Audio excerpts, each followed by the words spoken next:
নমস্কার বন্ধুরা, আপনাদের সবাইকে স্বাগত জানাই আমার ভিডিওতে।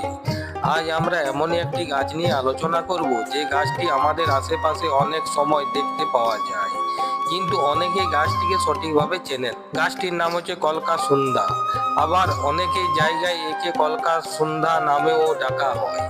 এই গাছকে ঘিরে লোক চিকিৎসা এবং ভেষজ উদ্ভিদ ব্যবহারে নানান কথা প্রচলিত রয়েছে।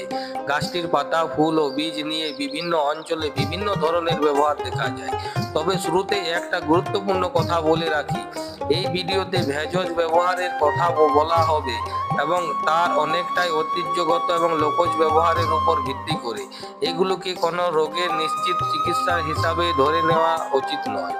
আর এই গাছের কিছুটা অংশ ক্ষতিকারক উপাদান থাকতে পারে, তাই নিজের ইচ্ছায় খাওয়া ওষুধ হিসাবে ব্যবহার করার আগে অবশ্যই বিশেষজ্ঞ চিকিৎসকের পরামর্শ নেওয়া জরুরি। চলুন এবার সহজ ভাষায় জেনে নেওয়া যাক কলকাসুন্দা গাছটি আসলে কি। কলকাসুন্দা গাছের পরিচয়। এটি মূলত একটি গুল্ম জাতীয় উদ্ভিদ। রাস্তার ধারে, খোলা জায়গা, জমির আশেপাশে কিংবা অনাবাদি জায়গাতে অনেক সময় এই গাছ জন্মাতে দেখা যায়। গাছটির প্রথম দেখায় অনেকেই অসাধারণ আগাছা বলে মনে করেন, কিন্তু লোকজ ভেষজ ব্যবহারের কারণে এই গাছটির সম্পর্কে মানুষের মধ্যে দীর্ঘদিন ধরে আগ্রহ রয়েছে। তবে শুধু নাম শুনেই কোনো গাছের সংগ্রহ করা ঠিক নয়, কারণ এই রকম দেখতে অনেক গাছ থাকতে পারে। তাই গাছের পাতা, ফুল, ফল, অন্যান্য বৈশিষ্ট্য দেখে অভিজ্ঞ ব্যক্তির মাধ্যমে সঠিক গাছটি শনাক্ত করা অত্যন্ত গুরুত্বপূর্ণ। বন্ধুরা, কলকাসুন্দার লোকজ ঐতিহ্য ব্যবহারের ক্ষেত্রে বিভিন্ন অংশের কথা বলা হয়েছে, যেমন পাতা, ফুল, বীজ, কখনো কখনো গাছের অন্যান্য অংশ। তবে মনে রাখবেন, গাছের প্রতিটি অংশ নিরাপদ নয়। বিশেষ করে কাঁচা বীজ ও পাতায় ক্ষতিকারক উপাদান থাকতে পারে। তাই ভেষজ গাছ মানে যে ইচ্ছামতো খাওয়া যাবে এমন ধারণা একেবারেই ঠিক নয়। এবারে জেনে নেওয়া যাক গাছের কি কি প্রচলিত ব্যবহার রয়েছে। কাশি ও গলার সমস্যায় লোকজ ব্যবহার। কলকাসুন্দা গাছের একটা প্রচলিত লোকজ ব্যবহার হলো সর্দি, কাশি এবং গলার বিভিন্ন সমস্যা। গ্রাম বাংলায় বিভিন্ন লোকজ চিকিৎসা পদ্ধতিতে এই গাছের পাতাকে নানান উপায়ে ব্যবহার করার কথা শোনা যায়। কিছু কিছু অঞ্চলে পাতার রসের সঙ্গে মধু মিশিয়ে কাশি ও গলায় বসে যাওয়ার মতো সমস্যা ব্যবহার করার প্রচলন রয়েছে। এমনকি হাফিং কফের মতো সমস্যাতে লোকজ চিকিৎসায় এই গাছ উল্লেখ পাওয়া যায়। তবে এখানে একটা গুরুত্বপূর্ণ বিষয় মনে রাখতে হবে, কাশি হলে নিজের ইচ্ছা ও কোনো গাছের পাতার রস খাওয়া উচিত নয়, কারণ কাশির কারণ অনেক রকম হতে পারে। সাধারণ সর্দি কাশি থেকে শুরু করে অ্যালার্জি, সংক্রমণ কিংবা ফুসফুসের বিভিন্ন সমস্যার কারণে কাশি হতে পারে। তাই দীর্ঘদিন কাশি থাকলে, শ্বাসকষ্ট হলে অবশ্যই চিকিৎসকের পরামর্শ নিতে হবে। লিভারের জন্য ঐতিহ্যগত ব্যবহার। কলকাসুন্দা গাছকে ঘিরে আরেকটি প্রচলিত ধারণা হলো লিভারের স্বাস্থ্যের সঙ্গে এর সম্পর্ক। ঐতিহ্যগত কিছু ভেষজ চিকিৎসার পদ্ধতিতে এই গাছকে লিভারের বিভিন্ন সমস্যায় ব্যবহার করার কথা বলা হয়। কেউ কেউ এটিকে লিভারের টনিক ও শরীর পরিষ্কার করার ভেষজ হিসাবে উল্লেখ করেন, কিন্তু এখানে একটা বিষয় পরিষ্কারভাবে বলা দরকার। ডিটেক্স বা লিভার পরিষ্কার করার কথা প্রচলিত থাকলেও সেটি বৈজ্ঞানিকভাবে প্রমাণিত চিকিৎসা হয়ে যায় না। লিভারের সমস্যা থাকলে নিজের ইচ্ছায় কোনো গাছের রস বা বীজ খাওয়া বিপজ্জনক হতে পারে। বিশেষ করে যাদের আগে থেকে লিভারের সমস্যা রয়েছে, তারা অবশ্যই চিকিৎসকের পরামর্শ ছাড়া এই গাছের ভেষজ ব্যবহার করবেন না। হজম, কোষ্ঠকাঠিন্য প্রচলিত ব্যবহার। কলকাসুন্দা গাছকে চিকিৎসার মৃদু রেচক বা হিসাবে ব্যবহার করার কথা বলা হয়েছে, অর্থাৎ কোষ্ঠকাঠিন্যর ক্ষেত্রে কিছু অংশ ব্যবহার করার প্রচলন রয়েছে। কোষ্ঠকাঠিন্য হলে অনেক বিভিন্ন ধরনের গাছগাছড়া ঘরোয়া উপায়ে ব্যবহার করেন, কিন্তু কোষ্ঠকাঠিন্যর আসল কারণ জানা খুব গুরুত্বপূর্ণ। কম জল খাওয়া, খাবারের আঁশের অভাব, শারীরিক পরিশ্রমের অভাব কিংবা বিভিন্ন শারীরিক সমস্যার কারণে কোষ্ঠকাঠিন্য হতে পারে।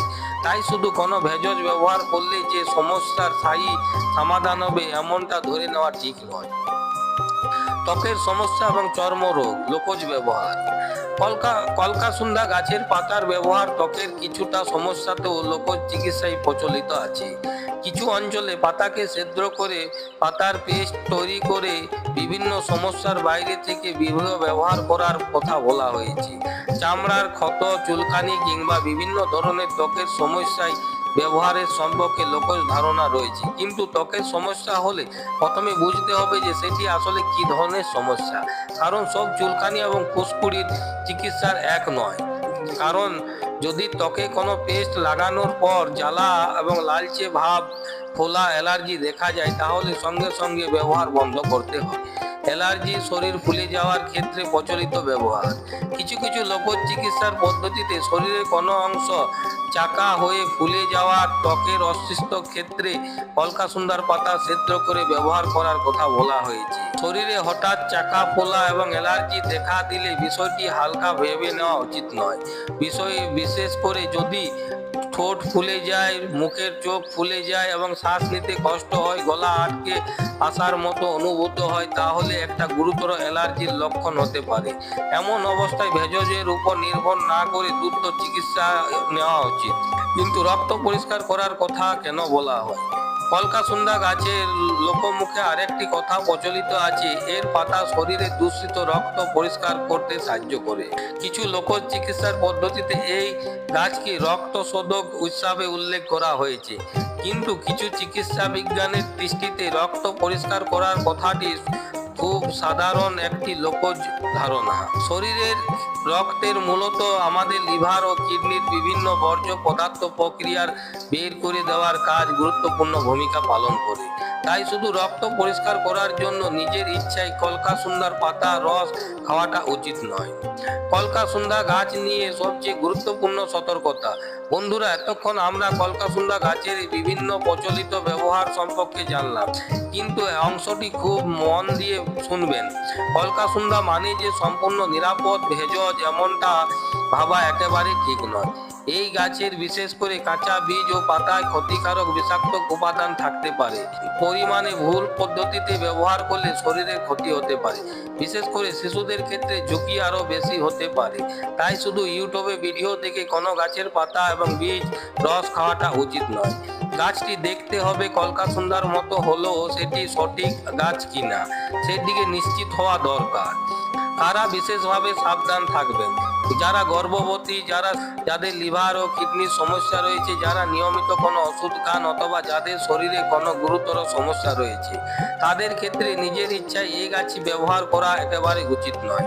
ভেষজ হলো শুধুমাত্রই প্রভাব এবং পার্শ্ব প্রতিক্রিয়া থাকতে পারে। তাই ব্যবহার করার আগে নিবিদ্ধ চিকিৎসক এবং যোগ্য ভেষজ আয়ুর্বেদিক বিশেষজ্ঞের পরামর্শ নেওয়াটা নিরাপদ। তাহলে কলকাসুন্দা গাছকে কিভাবে দেখবে? কলকাসুন্দা গাছ আমাদের আশেপাশে জন্মানো একটা গুরুত্বপূর্ণ উদ্ভিদ।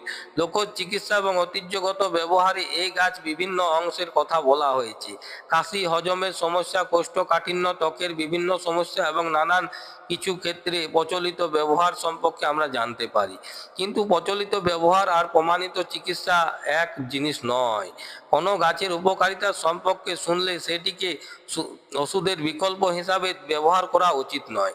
গাছ চিনুন, বৈশিষ্ট্য জানুন এবং তার ঐতিহ্য জানুন, কিন্তু নিরাপত্তার বিষয়টি সবসময় সবার আগে রাখুন। বন্ধুরা, প্রকৃতির মধ্যে এমন অসংখ্য গাছ রয়েছে যেগুলো সম্পর্কে আমাদের পূর্বপুরুষদের দীর্ঘদিনের অভিজ্ঞতা রয়েছে। কলকাসুন্দা তেমনি একটা গাছ। তবে প্রকৃতির গাছ যেমন উপকারী হতে পারে, তেমনি ভুল গাছ চিনে ভুলভাবে ব্যবহার করলে ক্ষতিকারক হওয়ারও কারণ হতে পারে। তাই কোনো ভেষজ গাছকে ওষুধ হিসাবে ব্যবহার করার আগে অবশ্যই সঠিক গাছটি শনাক্ত করুন এবং বিশেষজ্ঞের পরামর্শ নিন। নিজে থেকে গাছের পাতা, বীজ, রস খেয়ে কোনো রোগের চিকিৎসা করবেন না। ভিডিওটা যদি ভালো লেগে থাকে অবশ্যই লাইক করুন। আপনার পরিচিতি কেউ যদি কলকাসুন্দা গাছের সম্পর্কে জানতে চান তাহলে ভিডিওটি তাদের কাছে শেয়ার করতে পারেন। আর এমন আরও অজানা গাছের ভেষজ প্রকৃতির নানান রহস্য সম্পর্কে জানতে চাইলে আমাদের চ্যানেলটিকে সাবস্ক্রাইব করে পাশে থাকো, বেল আইকনটি প্রেস করে রাখুন। আবার দেখা হবে নতুন একটা গাছের তথ্য নিয়ে। সবাই ভালো থাকুন, সুস্থ থাকুন। ধন্যবাদ।